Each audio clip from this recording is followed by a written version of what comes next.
همه ما ایرانی‌ها هر جای دنیا که هستیم دوست داریم صاحب خونه باشیم و معمولاً داشتن 20% داون پیمنت مانع این کار میشه. من امروز تو داونتاون مارکام هستم. میخوام یه پروژه خیلی بزرگ رو که پروژه سال شناخته شده رو بهتون معرفی کنم. 90% واحدهای این بیلدینگ به فروش رفته و 10% مابقی فقط به صورت VIP به فروش میره. من با داشتن VIP اکسس میتونم شما رو صاحب یکی از یونیت ها بکنم. البته پرداخت متناسب با توان شما. همراه من باشید.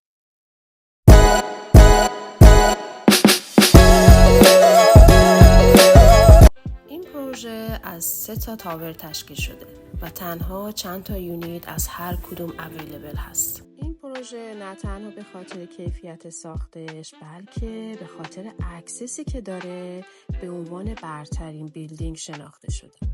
فقط 5 دقیقه پیاده روی تا گو استیشن تا برسیم به داونتاون.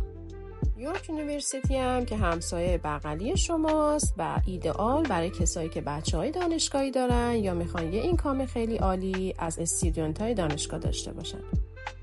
این سراغ امکاناتی که داره: کانسرژ 24 ساعته، لابی بسیار مدرن، پارتی روم با تجهیزات کامل و اتاق بازی برای بچه‌ها.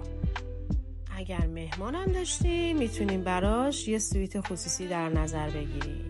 خیلی کوله نه؟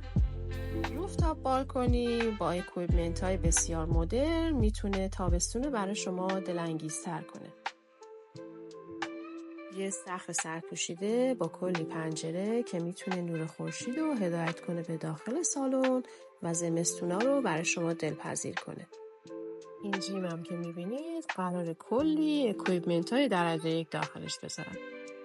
اگرم عاشق بسکتبال بازی کردن هستین، یه بسکتبال کورت بزرگ اونجا منتظر شماست. شما میتونین رنگ فلور، کابینت و حتی کاشیای بچروم و کیچنتون رو خودتون انتخاب کنین. حالا اگر دوست دارین صاحب یکی از این یونیت ها بشین، با من تماس بگیرین تا من کمکتون کنم با پیش پرداختای مناسب خودتون صاحب یکی از این یونیت ها بشین.